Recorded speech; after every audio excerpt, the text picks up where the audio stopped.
Welcome to Book Hogs. Today we're going to write lowercase m and look at some words that begin with the letter. So let's begin. Lowercase m is written halfway between the two lines, like this.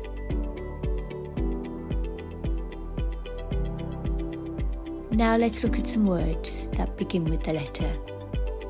M for mittens.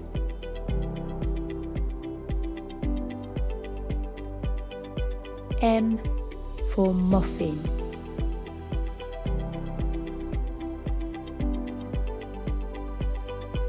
M for mouse.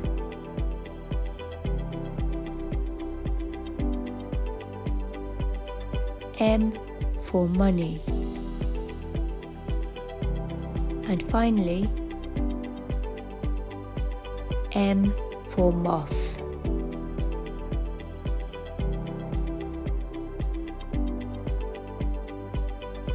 If you like this video, please support our channel. It really does help. Give this video the thumbs up and subscribe for more videos like this. We also have free worksheets on our website. Visit bookhogs.com. Thanks so much for watching.